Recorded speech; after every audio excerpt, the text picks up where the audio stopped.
everybody, and welcome back to the I Don't Know Running podcast, where we share our experiences that make running fun and sometimes not so fun. I'm Lewis, and I'm a self-admitted lazy ultra runner. And we have Mitch missing today. Mitch is missing, so I'll just jump right in. I'm Terrence Rubin with PT Sports Pro, and I'm a self-admitted physical therapist. Oh, there we go. There we go. And I'm Dave DePrado, the clinical manager at PT Sports Pro.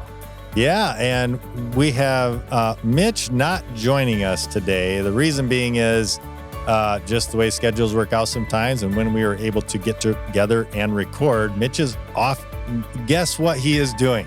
Training again? Running another marathon. He is off. It's a training run for him, right? Yeah, basically all his marathons are training runs. Yeah. But he is off running another marathon in Maryland. I kept saying Delaware. It's not Delaware. It's Maryland. He'd already done Close. Delaware. Close. I mean, they are, yeah. But he is off doing the Salisbury, Maryland Marathon this Saturday.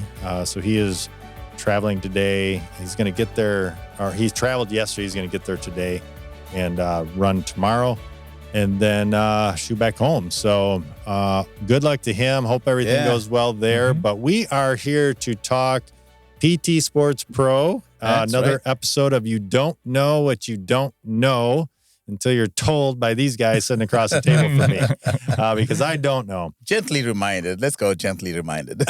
Gently reminded. Yeah, I need that like every month on my knee, I think. But however, today we are going to start diving into one of the things we did right when we introduced this was we said, hey, we want to hear from those who are listening. Right. Hey, what's going on? What are some problem areas that you have? Just email us, message. And one of the first few things we're going to actually discuss in the next episode. But in this episode, one of the things you guys have heard, and I actually want to ask the question before we get started into the subject that we are actually going to cover, which is strength training. More to come on that. I want to know steps per minute, cadence. Can we just talk about that a little bit before we get into strength training? And let me explain my reason for questioning.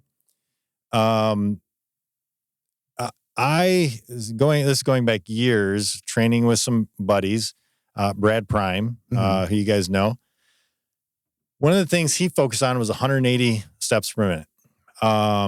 And in my head, every time I think of that, I think of steps per minute has to be, at least, and please explain to me, has to be pace specific. Because if I'm a marathon walker, there's no way I'm doing 120 or 180 steps per minute, right? Wait, are you asking a question or are you I'm telling you what comment? my thought. I'm telling you my thought process on 180 because it seems to be this magical number, and I'm using quotes. 180-ish steps per minute, plus or minus, let's say 5.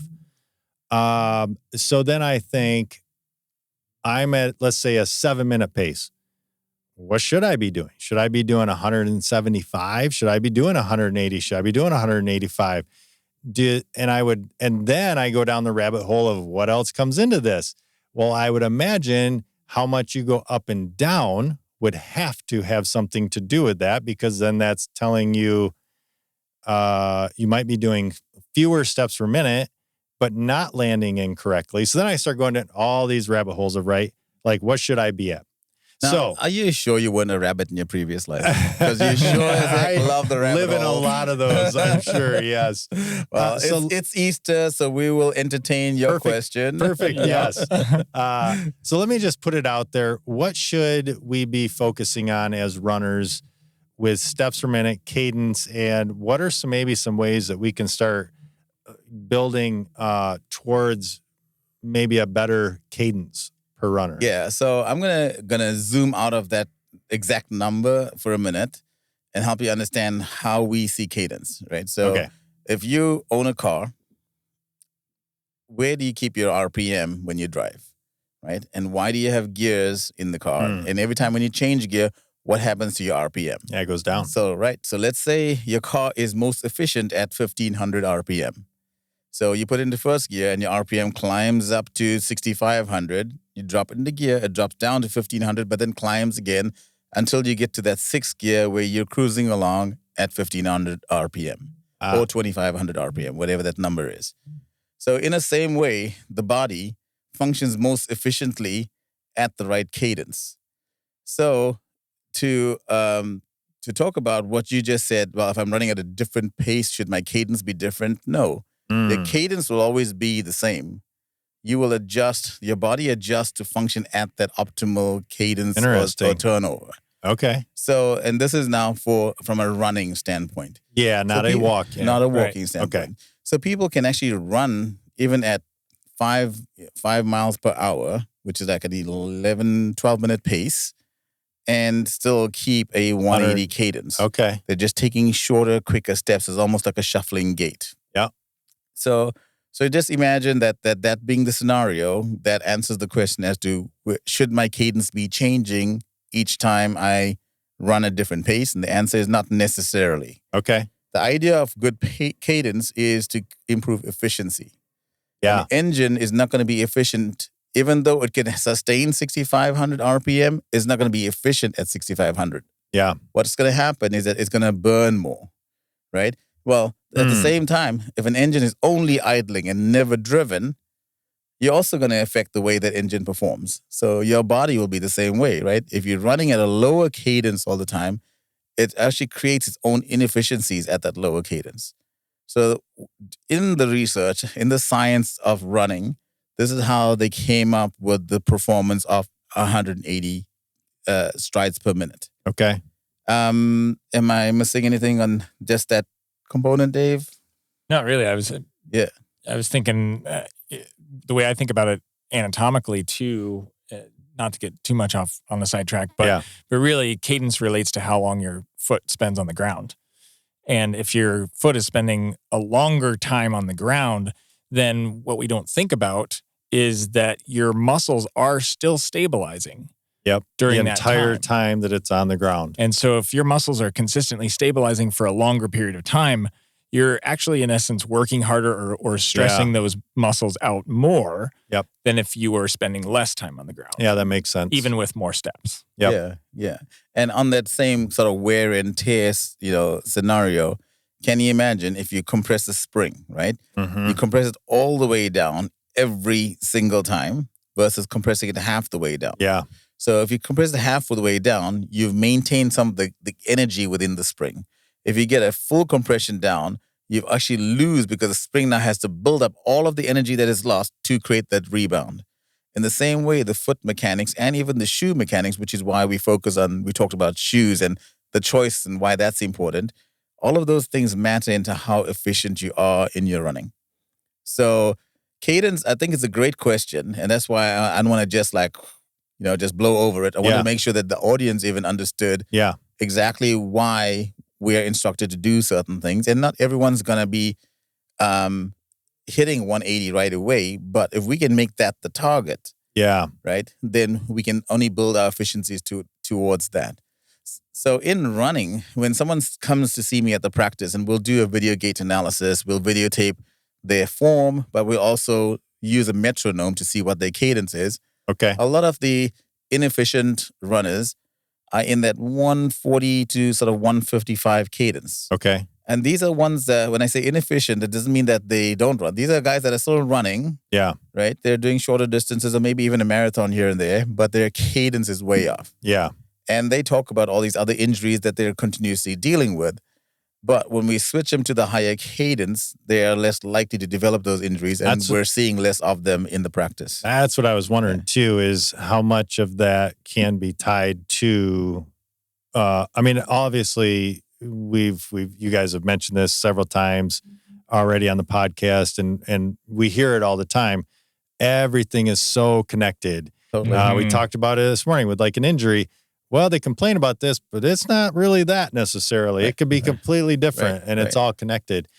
So let me ask you this on the cadence, and I'm sure you're going to go into it more. But so is 180 the number? Yes. Should we be focusing on trying to get to 180? Yeah. And obviously not overnight. You're not going to go 145 to 180, right? Maybe yes, you go one. Oh, you are. Yes. You want to go. So one of the things that again, where we are in agreement on with our athletes when we train them. you may go to some practices that say, if you're at 140, let's first try to get you to 150, and then we'll build up to 160 and 170, 180. Now, for us, we're like, this is a habit that needs to be broken. All you're going to do is create more bad habits. Exactly. Okay, I gotcha. Right? So let's just show you where that ideal is, right? Wow. And if 180 is your target, you're more likely to run at 165 to 170. But if 150 is your target, then you're going to run at 145, Sure. So we really want you to appreciate this target. And so I'll set the metronome to 180. There's a free app that I have people download, Pro Metronome. Mm-hmm. They can set the dial to 180 cadence, and you'll hear it tick along. And I'll tell my patients, okay, you start off with your running, you set the metronome, and see if you can keep up with this. And you turn the volume up really high so you can hear that tick. And every time it's ticking is where you're taking that step. Yeah. And so what we find with most runners, what we mistake for efficiency is if you have 100-yard distance. Now, is it more efficient to take 10 steps, 10 giant leaps to complete the 100 yards? Yeah, right. Or 30 smaller leaps to complete the 100 yards? What's more efficient on the body? So with the larger leaps, yes, you will complete it in fewer steps, but you're extending your body beyond its normal range. So you're hyper-firing your hip flexors to bring the leg forward. You're overstretching your hamstrings for the leg that's lagging behind. And so you're creating a whole string of inefficiencies in that higher cadence. Even if you notice a sprinter doesn't take 10 steps. They just bring their knees further up and power down to create the ground force reaction to propel them forward. So their steps are better because they're putting so much of force forward that it can leap them a further distance to the next step. Yeah. But they're not just stretching out their bodies over longer steps. Right. So that's something else that we try to train our runners to do is take shorter, quicker steps so that you can improve your cadence, which then improves some of your efficiencies and then also reduces your injury profile. No, that's good. So, what are some things that you would recommend on let's say maybe a pre-run routine to help you get you ready to try to increase those steps per minute? So I focus a lot on helping my patients understand some basic dynamic flexibility drills, which is what we talked again about in the last episode.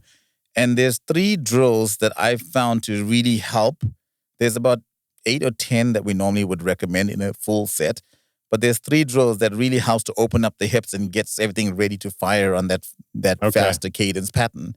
And the hip in, hip out movements. Yep, we talked about that. Yeah, those are 2 of the 3. And the third one is a leg swing. Okay. So when you swing your legs through an arc of motion, repeat that 8 times on each side. That just loosens up your system enough to prepare you to then start keeping on that cadence. Then we recommend, okay, no matter what speed, remember we talked about speed is independent of cadence. So it doesn't matter what speed you're running, set your metronome in your headphones or whatever to that 180 and run for about 3 minutes and on that cadence. Okay. And then turn the metronome off and then see, can you keep up for about 5 minutes? And at the end of the 5 minutes, turn it back on and go, am I on cadence? Yep. So it'll take a little bit of rehearsing to do. But you'll find after a few runs, you don't have to even turn the metronome on. You'll just turn over perfectly in your system. Should I expect to feel some different, and I'm asking this because I felt this, I feel like I felt this. Mm-hmm. I did a run and Brad, he's like, man, I don't know how you're not, you are, because I'm at the time, I went out and did a quick 10 miler. I was trying to be like 650s or something like that. And he said, nice pace. And then he came back and said, man, I don't know how you're not injuring yourself. Because I was at like 160. Uh-huh. And he says, your steps per minute or your strides per minute are really pretty low you should be trying to increase that. And I said, yeah, I know I'm kind of inefficient there, blah, blah, blah. And it just started me thinking. So I said, all right, well, the next run, I'm going to go out and try and do that. I'm going to try and go 180. And so I knew I had to be faster. So I just started doing some quicker steps through the run. But then at like mile, 4, let's say, I just took 30 seconds and started counting every other, doubled it. And that gave me my steps per minute, right? Mm-hmm. And I was closer. I was like 170, 5. got done with that run. I tried to maintain that. And, but man, the next day or like the next run, I felt like either I'm using muscles that are different or maybe work harder to get me going quicker. Am I going to feel all this to say, am I going to feel something different as I work towards this? And is that just a part of the process of getting maybe some muscles firing differently? I don't know. Does that make sense what I'm asking? Oh, yeah. Yeah. So, take that one. I'll give Dave this there's one. There's two aspects to that. Really, in general, anytime you change anything, especially the more drastic you change, you're going to expect to have differences with how your body responds. Yep. So if you up your cadence by 20 steps per minute, your body and your muscles are kind of saying, whoa, wait a second. Like I wasn't expecting that. I'm not prepared for that. Yeah. Therefore, they have a little bit, you haven't used different muscles, but you've used the same muscles differently. Yep. That's what I was wondering. Yep. Yeah. And so then they're a bit more inflamed, basically. So they just need the recovery from that. And then the other thing we notice is that the running form can sometimes impact, that cadence, especially when you're trying to run it at a higher speed. Again, at a higher speed, your cadence is the same, but the form really matters. At a lower speed, you're still keeping the 180, but you can get away with a slightly not great form because your speed is lower. So at the higher speeds, people that tend to run more midfoot tend to do better at the higher speed, higher cadence. Because if you're running with a heel strike, and those are your two basic patterns, again, so your heel striking, each time you put your heel down, it's almost acting as a braking system. Yeah. And the only reason you end up putting your heel down is because instead of landing your step right below you on your midfoot, you're just trying to stretch out for that little extra distance. And you just sort of do it because that's the way you've always done it. Yeah. And if that's what you're doing, that will reduce your number of steps, your cadence, but can also make you more prone to injury. So Brad is correct in saying that, that could lead to injury. However, when they've analyzed marathoners that are finishing in the top 50 or top 100, it's a split between who is doing midfoot running versus heel striking. So there really isn't any scientific evidence right now that I'm aware of that says that one form is better than the other. But what it does show is that certain forms do predict you to different types of injuries, and certain forms do impact your cadence and your speed. Okay. And I also kind of coming back a touch with cadence, that's where I really utilize and love to use the treadmill. I was gonna ask if that's a good place to work on it, or because if you can keep something constant, which that is speed, true, then you're less likely, say, if you were on the road, to increase your cadence, but then naturally increase your speed at the same time because your body isn't sort of accustomed to that cadence. Yep. So if you jump on the treadmill and you keep the speed consistent, then you can focus on your cadence, and you should have a timer right there to then. Help. I noticed when I was out, and really quickly before we move on, going uphill and downhill would affect that, obviously. Mm-hmm. Even though I'm trying to stay at like 170 to 180, I was like, well, it's harder because you're speeding up, which means you naturally want to stride out a little bit on a downhill, and going uphill, I'm shortening my stride naturally, or in my head, that's what I do. Mm-hmm. And that means it impacts it there too. So I could see where like just getting on a treadmill and focusing on just one thing. No inclines, just very, very, I can see where that would help. But again, all of these things, like in the bigger picture of being an efficient athlete, these are little pieces that add to creating a better, stronger picture. And then one final thing I wanted to get this out was, it's probably good to get somebody to look at you for that cadence, because I can only imagine, or in my head, I'm just thinking, well, okay, I'm just going to go run quicker cadence. But if you don't actually change your form some, you could just be impacting yourself maybe in a more negative way. If I'm keeping the same stride, let's say I'm still heel striking and still keeping that same, but just doing it faster, that's not really improving. Well, maybe it is, but is there potential injuries there? Whereas if I came in and got looked at and said, hey, this is my stride. I probably want to maybe shift that to be more underneath me. Yeah, and I think you're realizing as you ask this question that there's so much more to this than just a understanding, okay, if my cadence it should be 180, I should run at 180. Right? And that's where I'm going. Maybe should you be coming in and getting looked at? So, yeah, I'd like to talk a little bit more about that in our next episode. Perfect. Because I think we'll cover the analysis. But just as an example, we had someone come in to our practice that has been having a running injury for about 15 years. She's seen multiple therapists, clinicians, specialists that have stretched her ankle, her calf, and what have you. But when I laid her on the table, I'm like, do you know you have a leg length discrepancy? Oh. And so her right leg was about 5 millimeters longer than the left. And we don't just jump to that conclusion. We run all of our tests, which would then correlate directly to her injury and why she's had it ongoing for so many years. So if you are trying to make these corrections at home and that is not analyzed well enough as to like what is your anatomy, what is your injury profile, you could miss some really low-hanging fruit. And so by stretching the right muscles with her, I was able to give her enough temporary relief so she ended up running 7 miles on the treadmill. But the long term for her is she's gonna need a heel lift on the opposite side to level up her legs so that muscle on the injured side doesn't keep overfiring. So that's why you want to see a clinician, but not just any clinician. You need someone that actually understands running, that understands runners, that understands the human body, understands their therapy and how to intervene correctly. Yeah. So that's what we love doing. That's why we love doing this stuff. Awesome. What are some things that we can use strength training wise to get us in that neighborhood? Yeah, so when it comes to strength training, I think most people, I don't know, what do you think of when you think of strength training? Let's see. General sense strength training. Man, I'm at a loss. I honestly don't. I think of, so here's what I think of for me, a runner. I would probably think more strength training from a triathlete, maybe adventure runner type thing, but just in a running sense. I only think core exercises. Mm-hmm. I'm not saying that's right. I'm just saying that's fully what I think of. Right. Because I don't think of strength training. Well, okay. So if you ask me, doesn't matter, what do you think of? I would think of lifting some weights. Right. And again, you don't, it's not even that I'm putting you on the spot. No. But your voice is the voice of many athletes out there, right?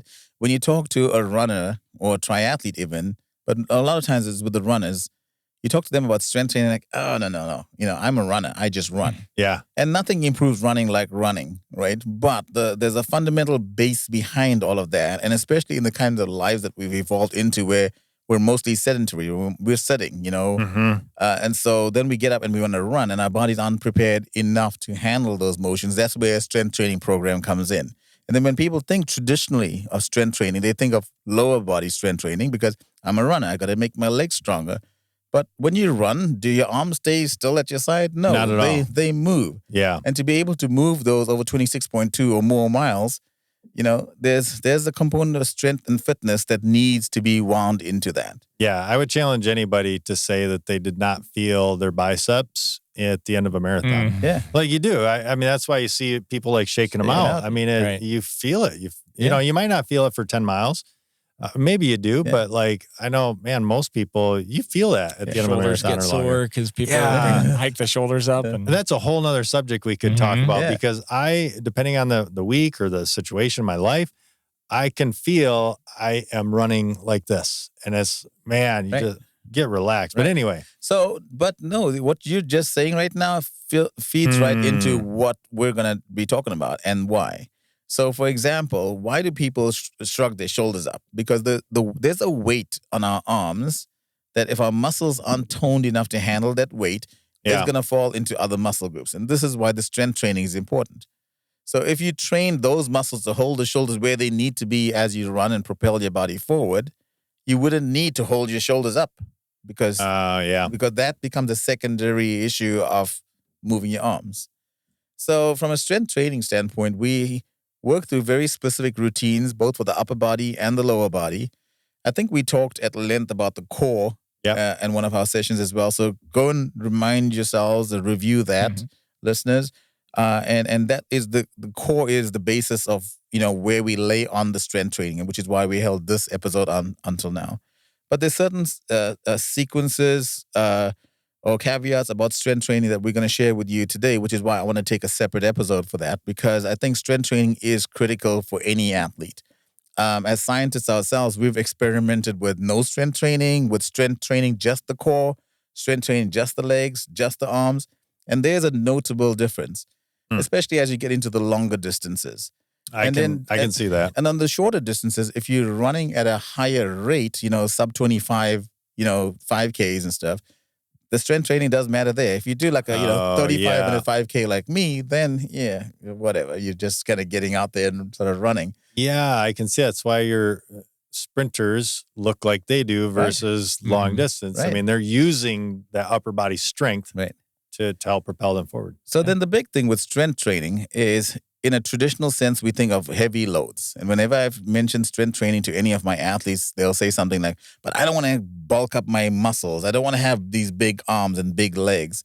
Yeah. And I think what they're missing is when we talk about strength training, it's about the ability of the body to get blood flow to all the right muscles and have them continue to contract and relax efficiently throughout a long distance, which is endurance. So blood flow, endurance. What happens in a large, bulky muscle is that you can increase the protein content of a muscle, the bulk of a muscle, without increasing the microcirculation, which is blood flow. And so if you have a higher protein content and not enough microcirculation, either your heart has to pump blood harder to get to those muscles, or those muscles are going to fatigue a lot more easily. So knowing that that's interesting. Knowing that as a principle of strength training, what we recommend is let's lay on a good foundation of microcapillaries. So microcapillaries develop when you repeat something at a higher rate, and your body builds in its own efficiency. So the initial response to any workout is heart pumps harder to get blood flow through there. When that system is continuously challenged, the body goes, wait a minute, instead of me working so hard to the heart, let's build in more microcapillaries, right? So I can be more efficient. The body's an amazing thing. Which is why I love what I do. It's like I can get so nerdy on this kind of stuff. Yeah. But you can almost visualize this microcapillarization of these muscles. And so there's a technique to do that, which we'll talk about. But when you have good circulation, good microcirculation, then you add in the protein bulk to a muscle. Now you can understand why those muscles can get infused faster, and also any of the byproducts of a workout, which we call pain metabolites, that your body secretes, can also be removed from the area quicker. So recovery then becomes an easier issue. Wow. So no secret sauce really, but it's just us putting together all the pieces of information that people sort of know. Maybe some of you don't know this. But, I've been working as a personal trainer and a physical therapist for 30 years. So there's a lot of that experience that comes into the fold. And I'm always challenging myself on different aspects of training and strategies. And, sometimes even when I have all the answers, I'm not always following it, but at least I understand the why.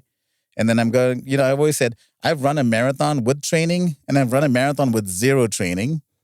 I've finished both. But it's much easier on my body when I train. Yeah, so, one was a much better experience than the other. So on that training mode, and the principle of high capillarization, what we've worked at is number of repetitions. So when we start off with any base training, there's two ways to approach it. You approach it with zero load on an piece of exercise equipment, or you can calculate what we call the 10 RM. 10 repetitions maximal. It was put together by French scientists back in the 70s, where they wanted to calculate or figure out how do you work optimally for strength training. Okay. So, and we'll get down to specific equipments and drills, but just as an overall umbrella, your 10 RM, 10 repetitions maximal, is how much of load can you put your body through in a certain muscle group. So let's say we're doing a shoulder press. How much of a load can I push straight up, controlled, and lower that load 10 times and not do a rep more? So let's say that number is 100 pounds. I can do 10 repeats. At the 9th repeat, I'm struggling to get that 9th one up. At the 10th repeat, I'm done. My number for the 10 RM for shoulder press is 100 pounds. Yeah. So in that same example, if I got to 8 and I really struggled and I just couldn't get to 9, then I can either recalculate my RM, or I can just say 100 pounds is too much, 90 pounds is my 10 RM. So you just make a slight adjustment to that. And these numbers will matter as we make the weight selection for the actual workout. If you get to 10 and you're like, well, I can do 2 more, but then at 12 I'm done, then you go, you know what? I think maybe 110 or 115 is my 10 RM. Yep. So back to that example, we'll do that for every muscle group that we want to work out. Now, there are lots of muscle groups in the body, but they do group together. And there is an efficient system in which you can work it out, or a sequence in which you can work it out that can be a little bit more efficient than just randomly doing things. Yeah. So for me, we all want efficiency. We don't want to be out there too long at the gym. So if we do a shoulder press, you work with the opposite muscle group, which is a lat pull. Oh, okay. If we do a chest press, the opposite muscle group will be a row. If we do a fly, we'll do a reverse fly. So those are the 6 muscle groups that you can work out together. And that becomes the structure of an upper body workout. Huh. And then when we look at the legs, same thing. You'll do a leg or knee extension. Then we do a leg curl. So we do both of these in seated. There is a prone leg curl machine that you'll see in a lot of the gyms, but that creates so much of instability to the core that it's hard to then focus on the muscle that needs the focus. So the seated leg flexion or hamstring curl seems to work better. Then we will do the hip abduction, pushing apart, and the adduction, pulling together. Those are the next 2. Then we'll do a calf raise. You can do it either in standing or sitting. Each one works different groups of your calf muscle. And then we finish up with a leg press. So that sequence of leg extension, leg curl, abduction, adduction, calf raise, and leg press becomes the lower extremity drills. Okay. So now that you've got the sequence, which is a separate sequence for upper body, separate sequence for lower body, we figure out, okay, now how many repeats am I supposed to do and what load should I be working at? So here's the part that people miss. Your 10 RM is now established, let's say, at 100 pounds. Okay. When you start off and you want to do high repeats to improve that microcirculatory system, we want you to start off at 25 to 40% of your maximum of your 10 RM. Yep. So in this case, I chose 100 because I can do the math quite easily. Yeah. So you start off with 25 pounds. Yeah.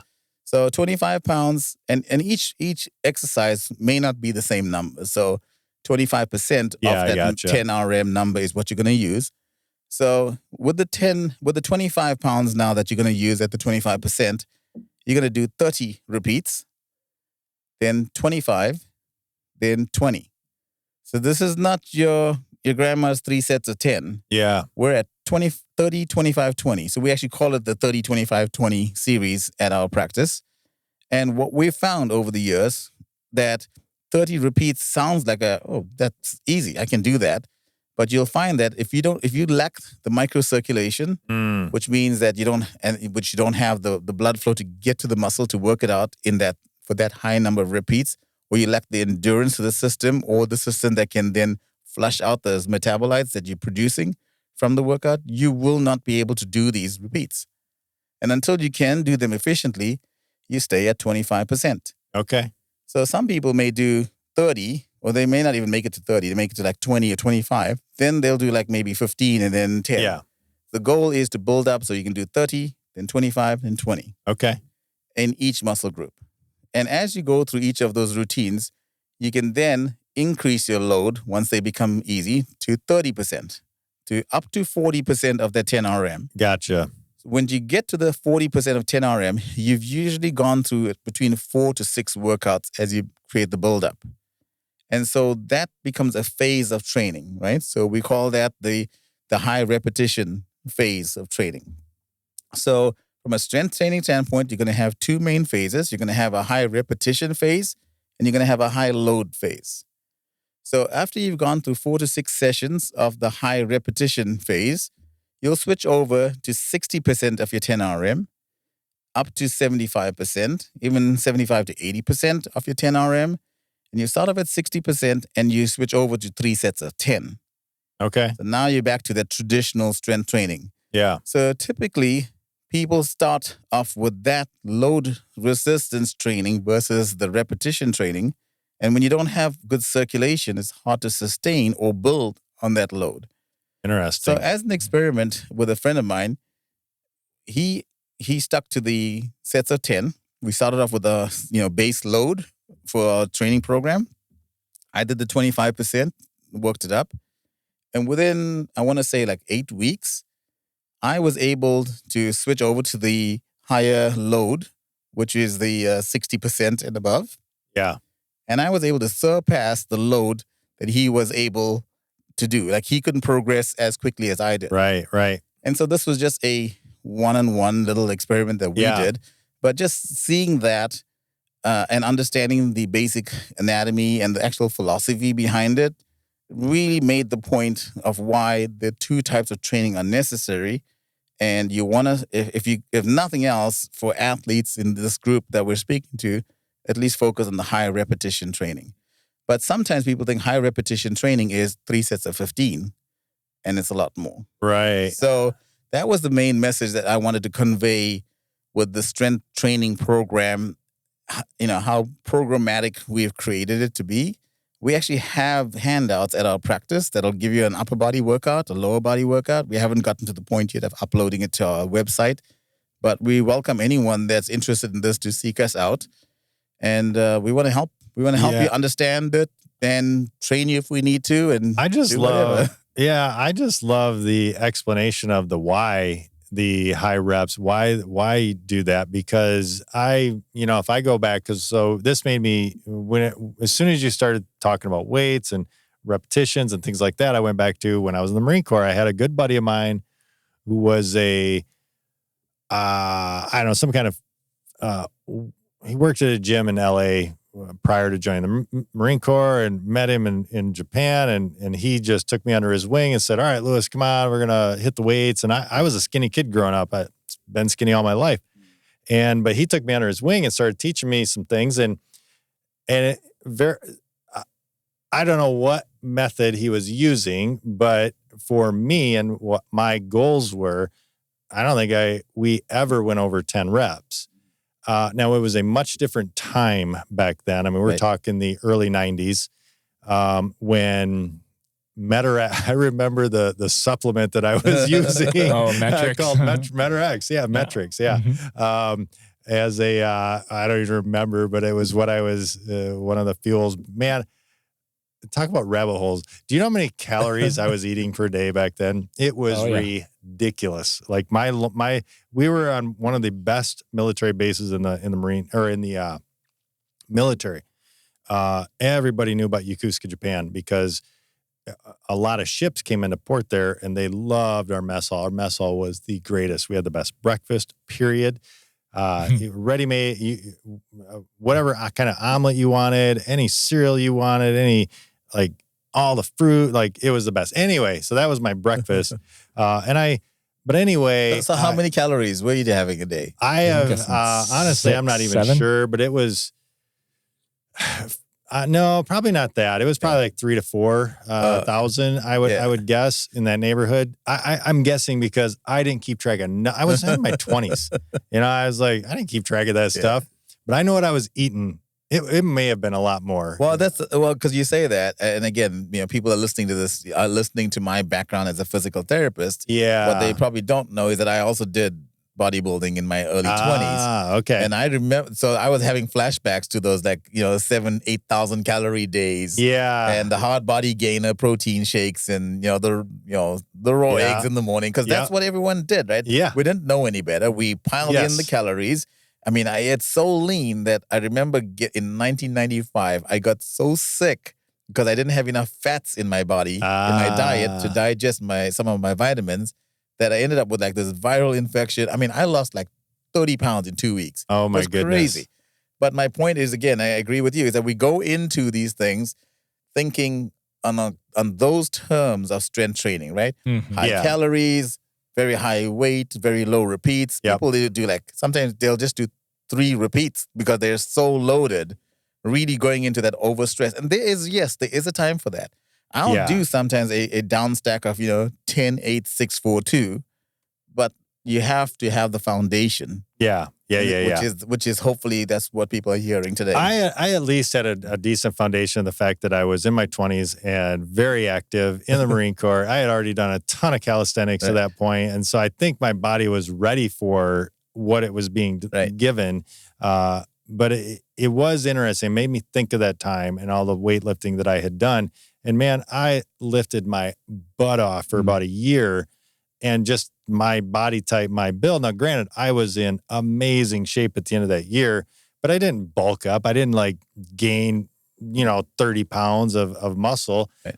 I was in great shape, and it was great for me. I was really happy, but it's all that to say, there's a lot of things you can do, and the body is still going to dictate just that's how you are. Yeah. Right. So there is a baseline to genetically how our bodies are going to develop and look. And so the things that we're recommending is not so that you look a certain way. Yep. It's so that your body can perform the other things that you're throwing at it, like the running, more efficiently. And especially the higher level events that we do, when we start getting into Olympic distance, a 70.3 or 140.6 distance, triathlons or ultra runs. And, so this is where having a foundation of strength training is key, is critical. As a matter of fact, my winters, I spend more time from October to January doing more strength training. I can see that. And then the rest of the time, we were so busy training other components of our fitness. But having that base again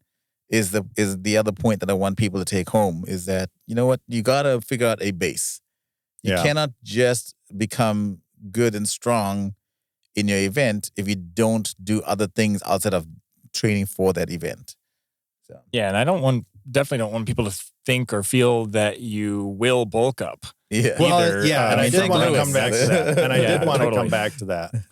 Particularly, and if you think of it from a very generalized perspective, if you're a runner or a triathlete, endurance athlete, very focused in that regard, you're training 6, some people train 7 days a week. And so essentially 95% of your effort is aerobic, and so you're not promoting muscle bulk and mass, right? Yep. So if you're even just tacking on what would be recommended of 5 to 10% max of higher loading, higher weight, lower repetition, for example, that's not going to bulk you up. And it would take a tremendously long time of that to really notice a difference. So it's really going to just improve your power and improve your efficiency. Yeah, look at what's his name that gosh, I don't know why his name is slipping my mind. The Olympic marathoner for the United States who retired and bulked up. I think is his name. Why am I? Oh, is it? It's not. Was it Jordan? No, it was. No, I can't think of his name. It'll come to me, I'm sure, after we hit stop. But anyway, he had made a comment about not hitting the gym, but he wasn't saying don't hit the gym, because that dude, he's one of the top runners for America for several years in the marathon distance. He did cross train, he did strength train, but it was specific to like what you're saying for what you're doing. And so, but when he got done, he did change what he was doing, and he bulked up, and you could see there was a difference in what he was doing and what he was trying to accomplish. Right. Yeah. He trained totally differently. Yeah. Yeah. You got to make sure again that whatever you're doing is appropriate to where you are. Yeah. So we often will have people that, are getting into, like, say, a higher caloric meal pattern because they're training hard and they need those calories. Yeah. Except that they then, when they stop training as hard, they don't scale back on the calories. And they wonder why they've gained weight. So everything has a balance. Whether it's an injury profile, whether it's a strength or stretch or actual activity, there's a balance between all of these things. And sometimes it's hard for an individual to kind of fathom, like, how do I put all these pieces together? So I think it's critical that you seek the help of someone that can dial it in for you. We love doing that part of the time because, we're just nerds on science. The other part is because we're out there doing these things. So we dialing it in for ourselves. We'd love to help anyone else dial it in too. Well, I just like how you explained it in the beginning. And I'm glad you clarified the not bulking up piece, because that's not what you're trying to do here. You're trying to get your body fit for what it's doing. Right. And I love the fact that you explained the reason behind working out those muscles, because that's why I brought up we never got around to it. The Marine Corps story was I didn't have a clue why I was doing that. I just wanted to lift weights and look better. But the fact that you explained, hey, you should be doing this first, then your bulk cycle, or I say bulk, I shouldn't say bulk, but weight wise, it's heavier load cycle. Rep cycle, load cycle. Opening those capillaries, or what would the microcapillaries. Microcapillaries, in order to receive the blood correctly from the heart, so the heart doesn't have to work as hard, the muscles don't have to work as hard. That is overall good for a long distance runner or endurance athlete. Right. So that to me, just that opened my eyes. I didn't know that. Right. And to the listener again, we are doing some very high level summarization of much deeper ideas and thoughts. I want to make sure that they don't just run away with, you said this. It's like, understand that there's a lot more behind a deep conversation like this. But, the whole point of these conversations with PT Sports Pro is that we want to educate our public. So hopefully you leave this session going, I know a little bit more. Maybe I want to explore that further. Or maybe I understand enough to make a few changes. But, you want to be able to adjust your programming if you don't have this balance. Yeah, no, that's good. Well, I think given what you've given here today, I think that people can take something away. Yeah. Well, this has been another great episode of, you don't know what you don't know. Yeah. And hopefully you know a little more. This is Terrence Rubin with PT Sports Pro, and now you know. This is Dave, and enjoy your lifting. All right. Thanks, guys.